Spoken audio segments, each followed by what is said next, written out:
Una welcome to our world, oh, world where we all be the same. Make una welcome another day. So Sun it's don't an absolute come joy out. to me to meet you. If you don't mind, sharing something about yourself in terms of who you are and what's important to know about you.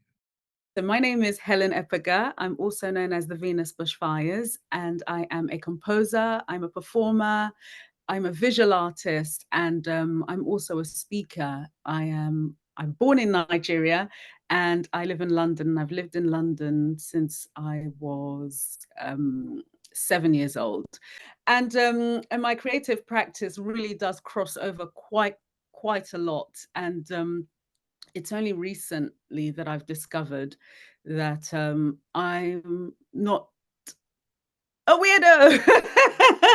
In that it's not even a weirdo. I've always kind of told myself that this was a superpower, but I thought that everybody experienced the world like this. So this is very new to me, and your organization is brand new to me, and I'm really excited to learn that there are people experiencing the world in different ways, and that we're able to share these. Yes, and I hope we'll get a chance to kind of dive into the creative, aspects a little bit more. But I'm really kind of speaking and exploring my mind as we speak, because these are things that I've not really said out loud, before. You have such an unusual pseudonym, stage pseudonym, the Venus Bushfires.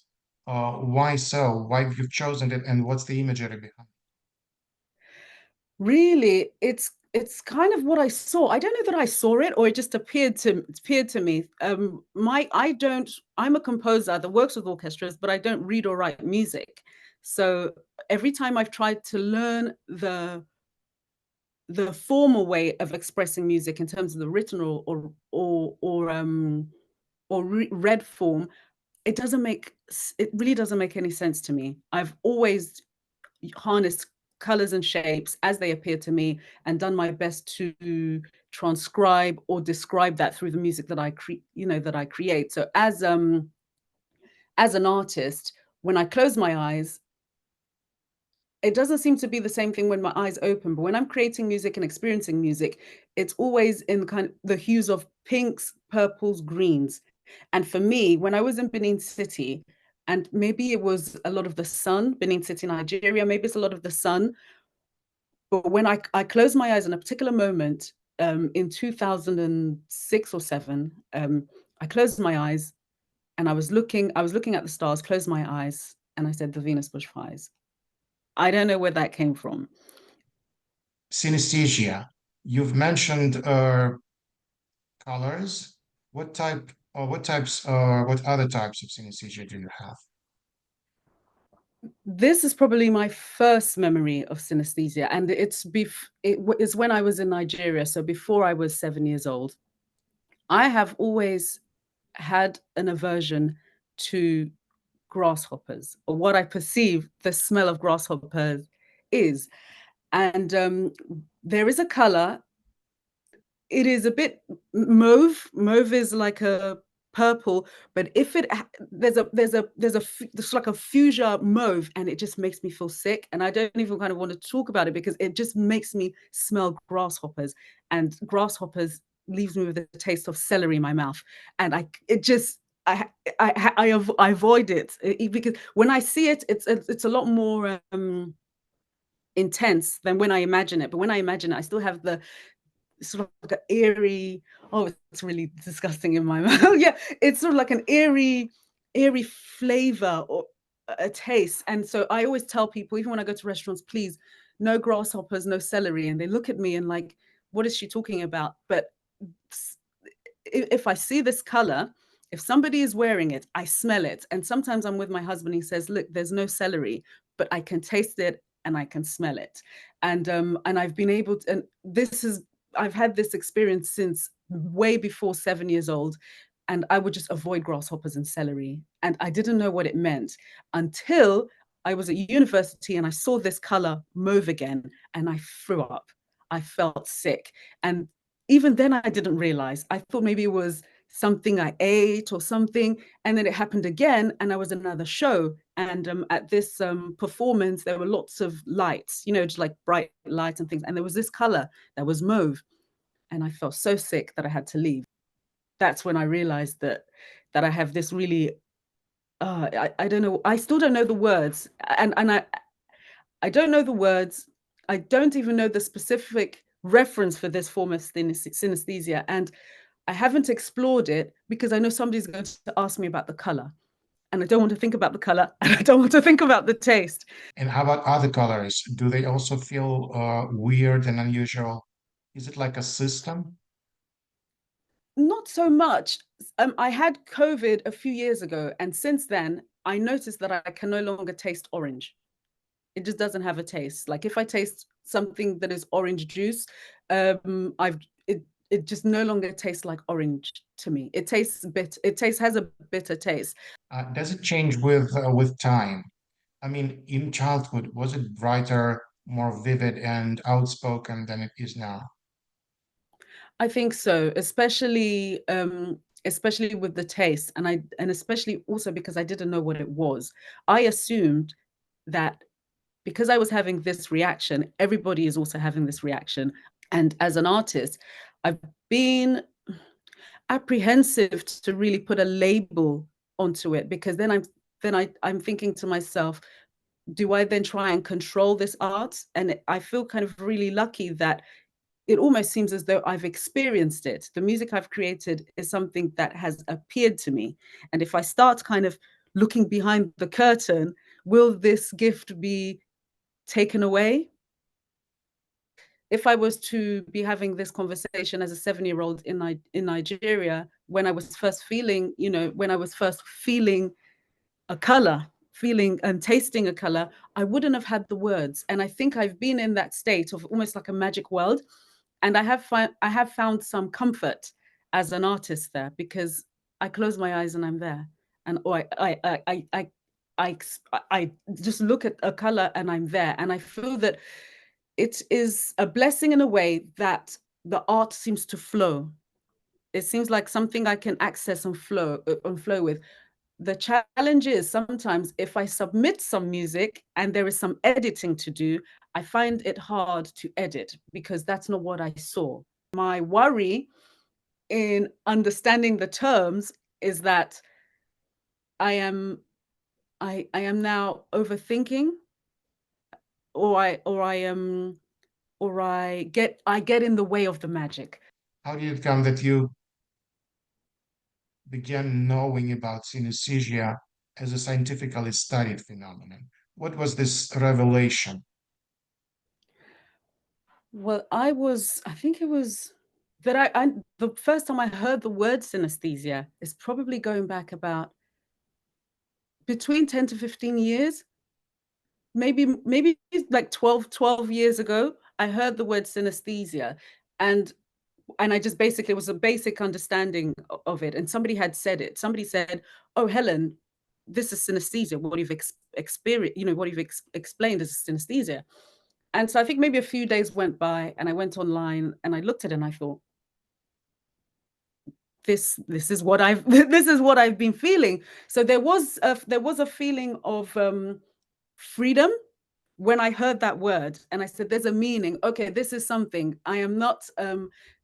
Other people are experiencing the world in a similar way." So I did feel a sense of belonging, and I was also afraid because there was nobody that I actually knew that I could talk to about this. Now that I'm realizing there are other people with this experience, and it's not that I'm not able to read or write music, that just doesn't make sense to me. So it's not something that I have explored.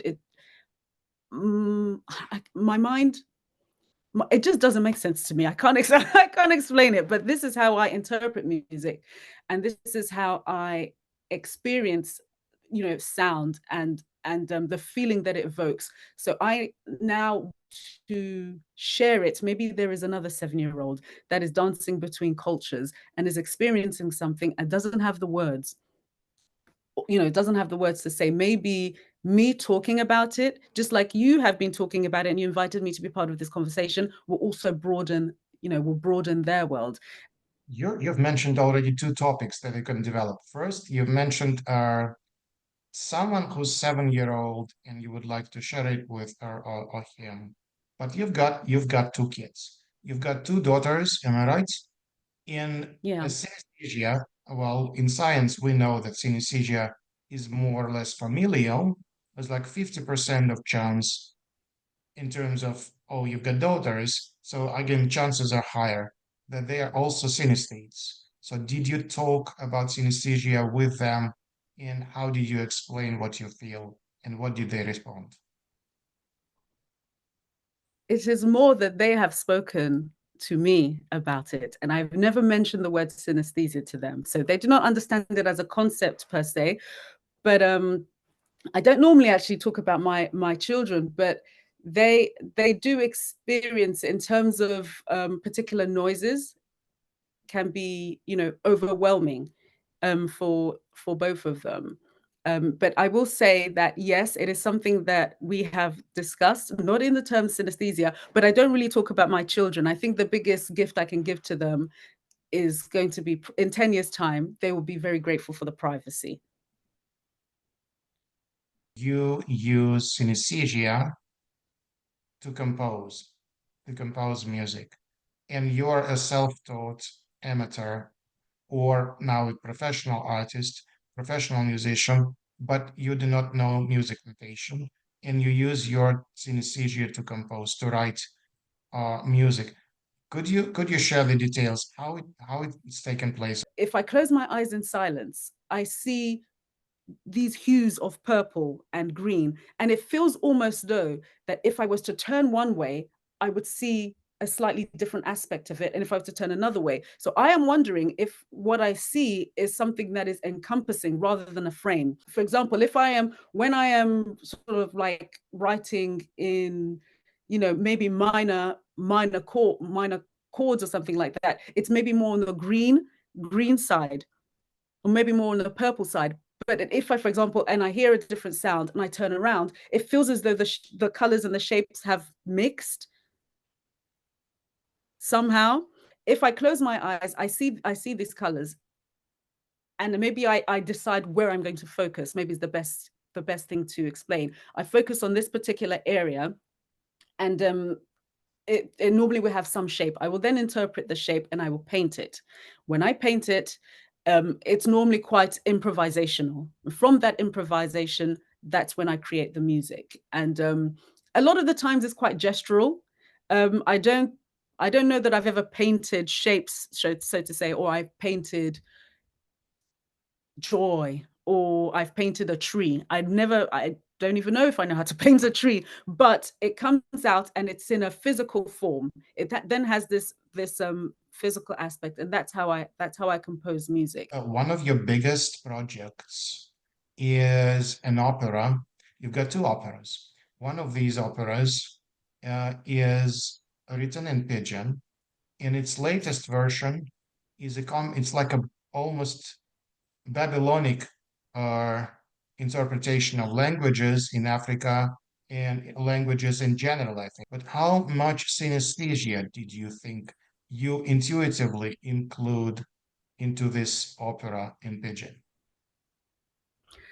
In terms of the original idea of the opera, and how the opera has come together in terms of the languages, the visual art used as well. There's projected art as well.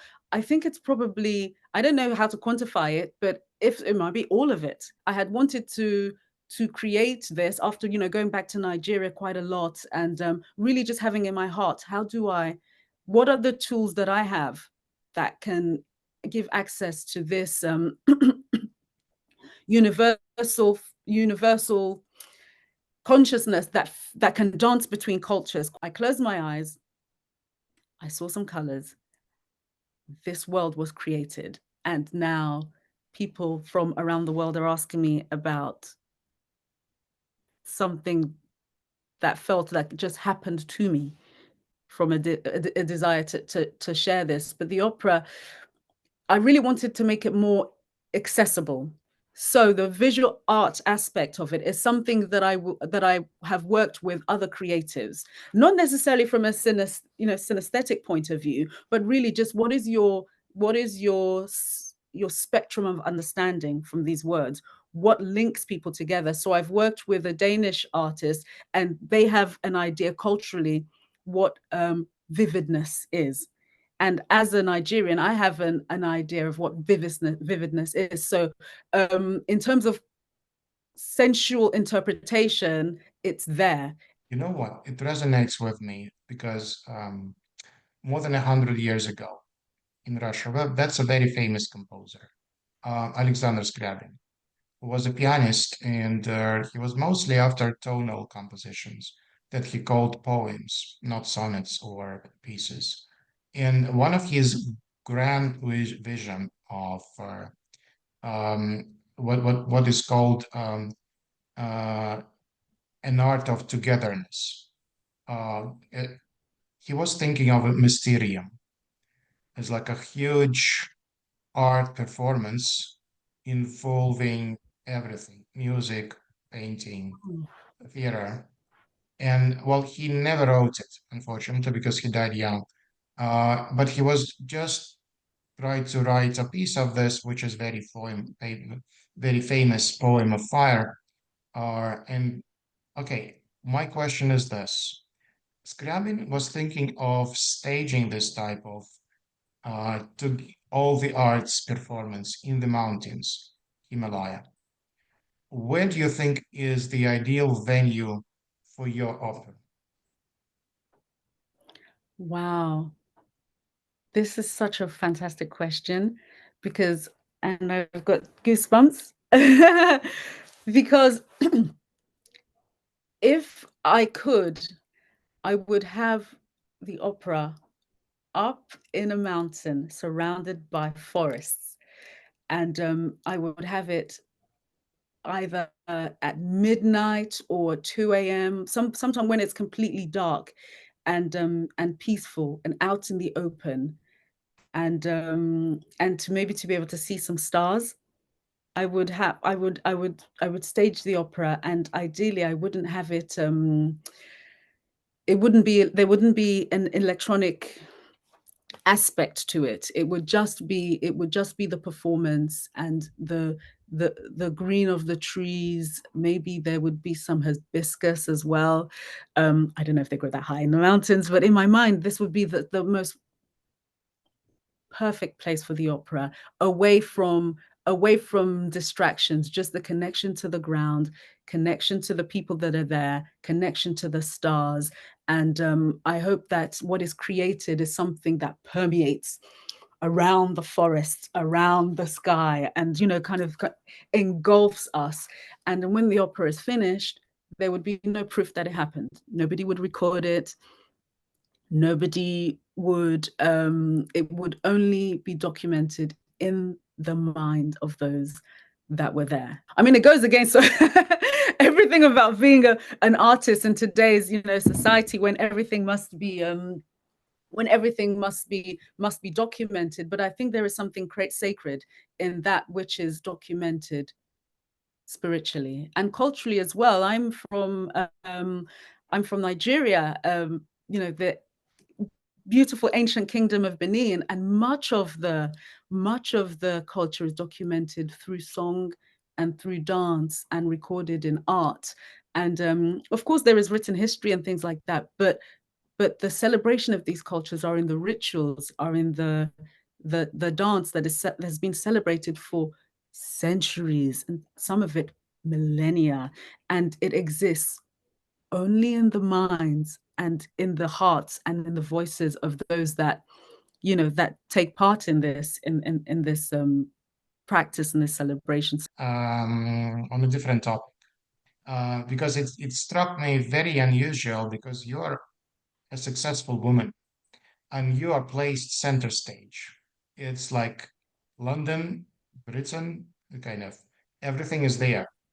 The question, you've mentioned very poignantly somewhere that as a woman of Nigerian heritage, you experience some sort of barriers or glass ceiling in arts. And you're saying like, how do I interact with people who do not want me to succeed? Well, you're successful. And what gives you this real empowerment? What empowers you to go through this and to sustain and be resilient? Thank you for this question as well.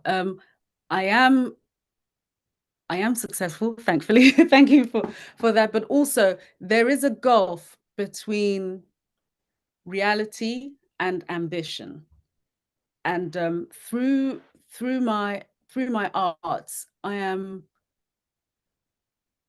trying to change the world to make it a better place. I'm trying to. I think many artists say this, and we have to also be probably 90% delusional and 10% realistic to think that something in the mind, something that is felt, can permeate through the world.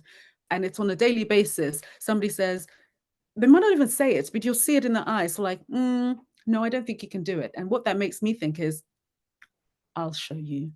I am from, a history of many women that have, that are storytellers, that have been leaders. And, my mum is a storyteller. My husband, wakes up and he says, no way, Helen, you can do this, and I'm surrounded by people that lift me up. And so I feel that I have to use my voice, even if I'm scared.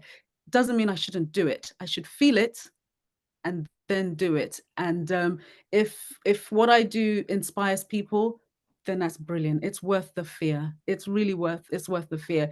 And if what I do scares people or offends people, or people that may not be ready to see an African woman in her power, well, then close your eyes, because I'm going to. This is something that I've decided to do. And in terms of the glass doors and glass ceilings, I think also being a woman generally in this space is quite challenging, and it always will be. But I really believe that there is a note, or there is a song, or there is a painting that, if I could just access it, would be like the key to to to to to bring people together. And I do believe that when I listen to music as well, and when I see art, I think we're getting closer to that piece that unites humanity. Okay, we're getting closer.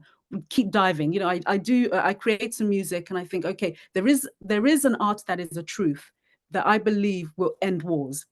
And I know maybe it sounds very, far-fetched, but in my heart, that's what keeps me going. Just keep digging, just keep going. There is going to be something that everyone will see and connect with and say, wow, that's what I feel. The fear, feel it, then do it. And if you have to, apologize, but never ask for permission. And now, well, that's a sensitive point because up to some moment in history, well, synesthesia was dividing and it wasn't recognized in science.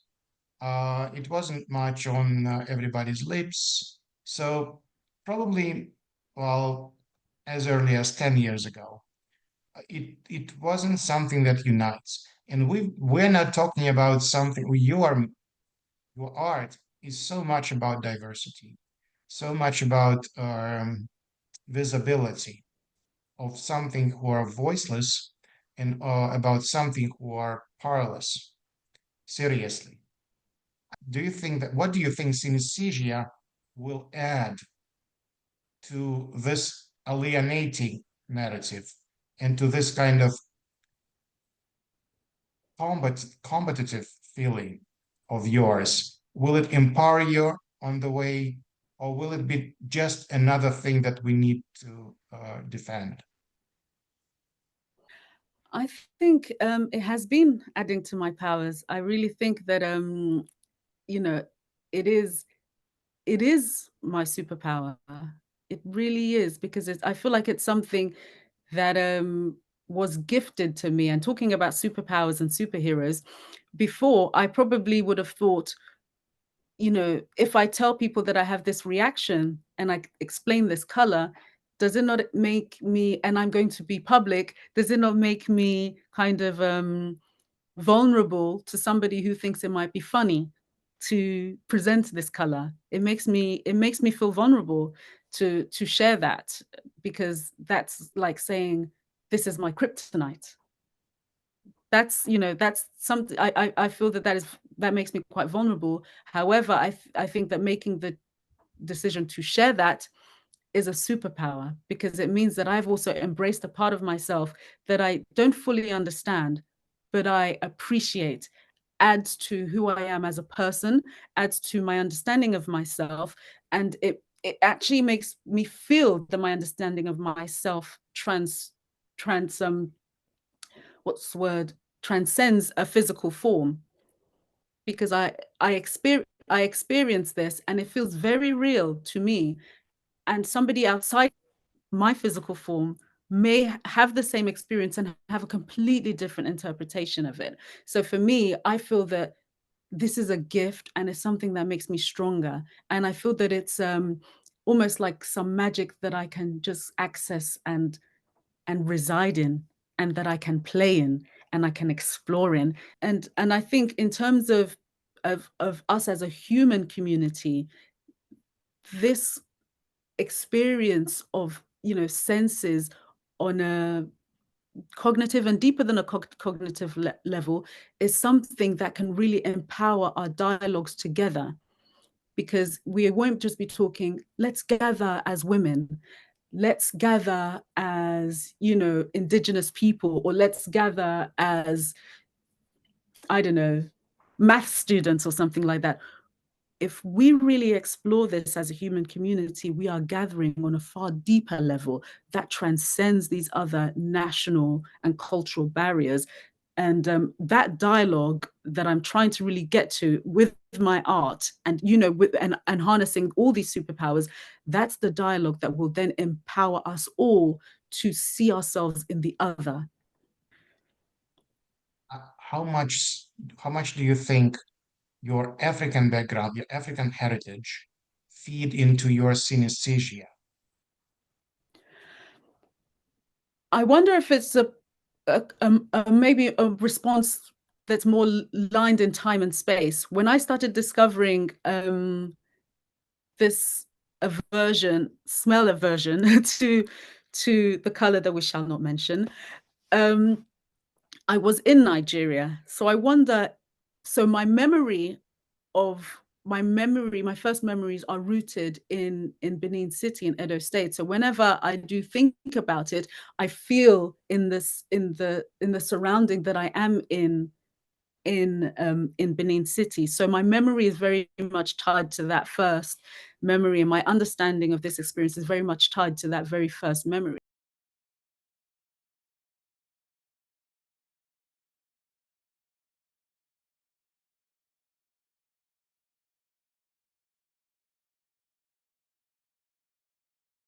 My understanding was that sometimes it's so difficult to explain what Western science generalizes and defines to people.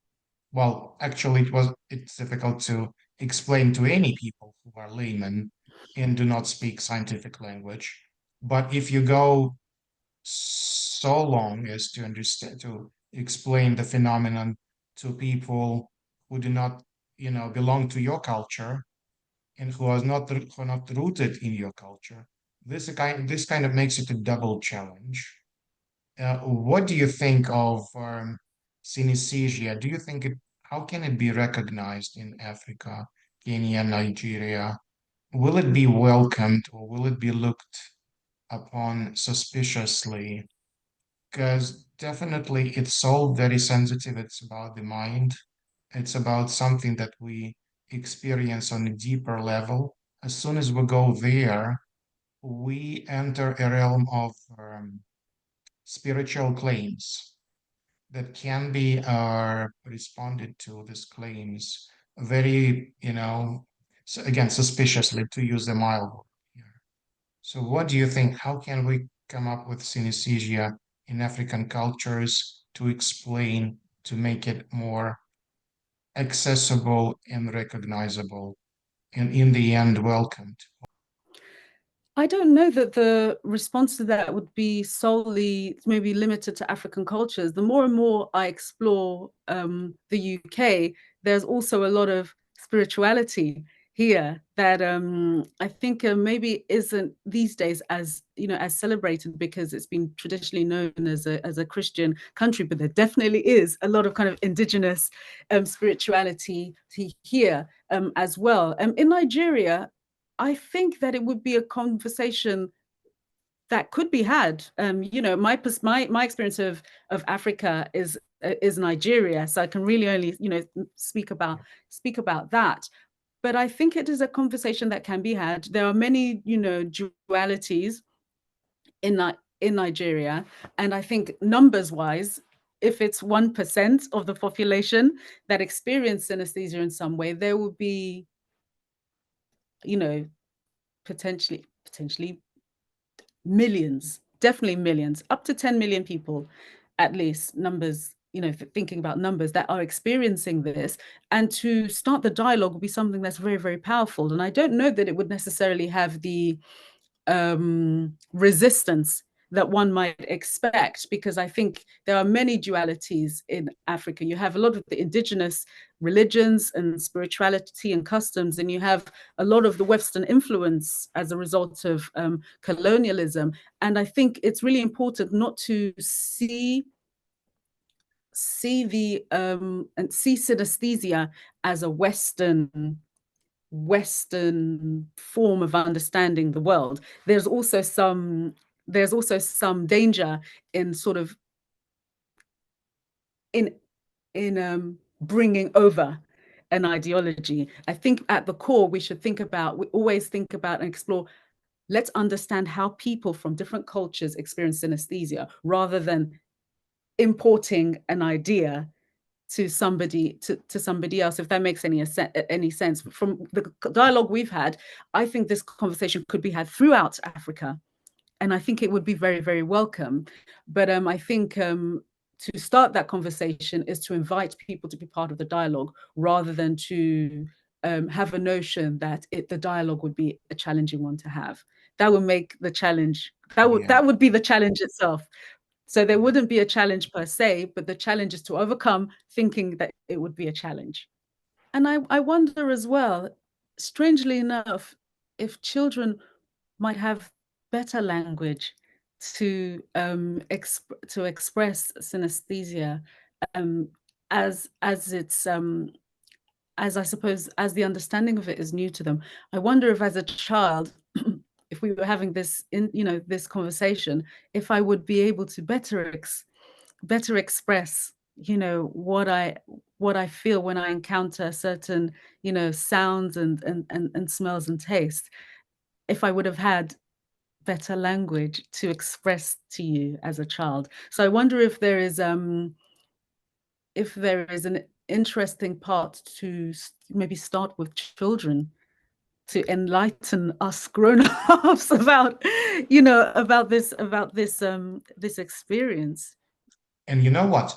This is where we can talk about your Just a Day. And Just a Day is a initiative about um, world-class um, workshops based on art that you try to combine lots of other activities, creative activities, and arts. What is it like, and what is the inspiration behind it? I think most of my creative endeavors is about bringing different cultures together. So for me, Just a Day, we organize workshops in the UK, in London, in Nigeria, and we've done it in communities that have experienced conflict in Sri Lanka, in India as well. And really, it's about bringing music, art, storytelling, and interplaying with each other and allowing people and communities to then harness whichever element of this interplay resonates with them both. And at the end of the workshop, we all create one piece of work that everybody's voice is reflected in. And especially with the art, whenever I've done it in younger communities, children under 10, there's always something that is a little bit more raw. Eventually, at some point, everybody will draw on the same piece of paper or on the same board. As adults, we tend to present these ideas in the workshop individually and then talk about it collectively, but it's still sort of like an individual experience. But with the younger children, for example, instead of it being a picture with many colors, eventually it will be a picture, all the colors are just the same, whereas the adults seem to have a different perspective. But really, it's using music and art to expressive arts, arts that is seen or felt or heard, to bring people together. So that's what Just a Day does. You have another project which is about soundscapes that you call Sounds of Us UK. And it's not Yes. about UK, it's about now global stuff, right? All the countries that you come across and you visit. And in describing this project, you talk about various modes, modalities, or media of creating art, and one of them is gestural painting. Another one is dancing, and another one is yet writing with your synesthetic colors of emerald and violets. Could you explain what is it like? So Sounds of Us has the initial Sounds of Us project was sort of between London and Lagos, and it was during the pandemic. And I'd recorded and also had people send things from all around. First it was around London and Lagos. Then I had friends from Thailand, friends from Italy sending things, and it was coffee grinding, people finding it hard to breathe, people laughing, people crying, people going to the hospital, just things of the pandemic, protests happening in the pandemic. So it really was it was an audio snapshot, or like if you imagine a pictorial snapshot, it was an audio snapshot of what was happening in these countries at the same time. And what I realized was that, for example, if it's a coffee grinding machine, you don't know if it's in London or if it's in Lagos. If it's people working on the street outside, you don't know if it's London or it's Lagos. So that was interesting to me. What I did was, after listening to, I played it on loop. This was not a very good idea in terms of my mental health, so my stability, because I was listening to this for days and days and days, and I would sleep and I was still hearing these sounds. And then I decided that what I would do is I would just paint or draw or just sketch, making marks, whatever I heard. I would not think about it. I would just respond in terms of the physical creation of the art, which was so liberating, because it was a time when we were not going out, we were not doing anything, and the world felt small. And in doing this, my world kind of opened again. So the gestural painting was really just marking the paper, which was quite big, and marking the canvas, just responding as I hear, and I'm dancing and using my body also as a utensil to mark the paper. So that was really quite powerful. That was the first Sounds of Us. And then the second Sounds of Us is actually a commissioned piece from the Performers' Rights Society. So they they're providing support for me to create what is an audio snapshot of the UK. So within this audio snapshot of the UK, it's what I think the UK is from a Nigerian lens, because these are my experiences. And what is going into these sounds are the smells and also the tastes of the food. And some of the songs feel like compositions, and some of them are, again, an audio version of what that mark making is. This is the note, or this is the chord that I experience when I hear these sounds and when I look at the gestural art that I've created. What kind of projects and collaborations you can think of in terms of expressing your synesthetic experiences? I would really like to implement maybe a project or an experience that incorporates many different senses. So I would love to work with,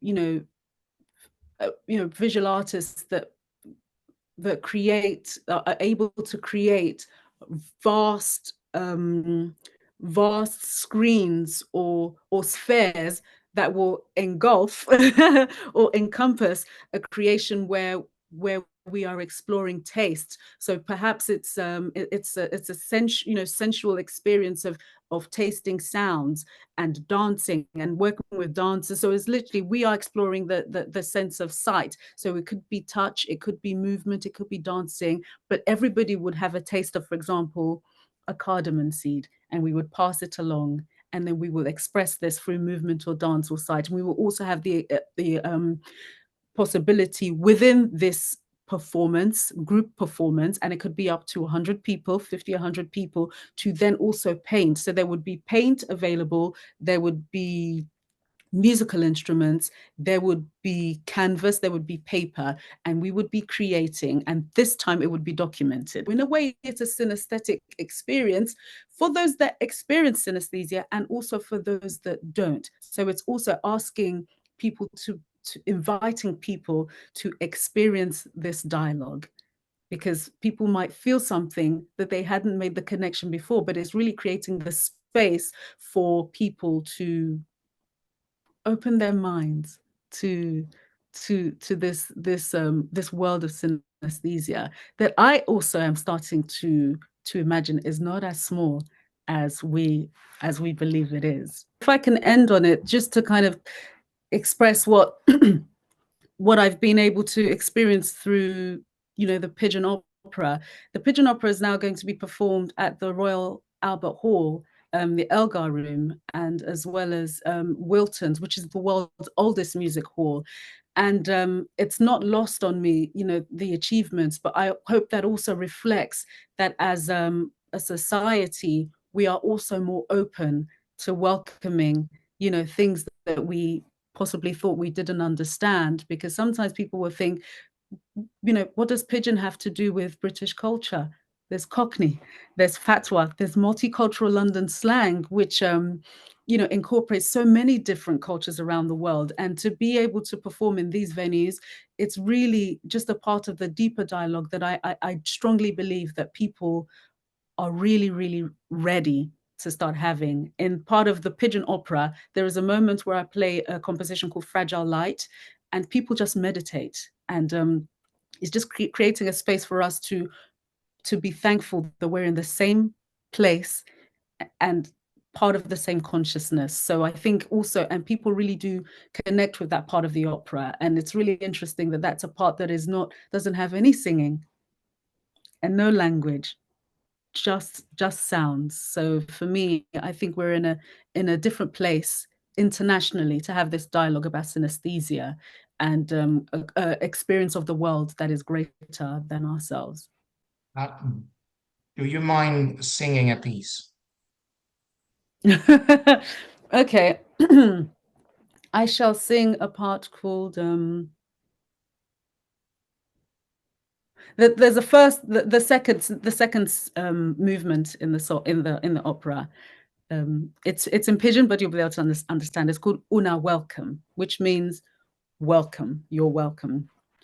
Una welcome to our world, oh, world where we all be the same. Make una welcome another day, sun don't come out, oh. And you would then repeat, sun don't come out, oh.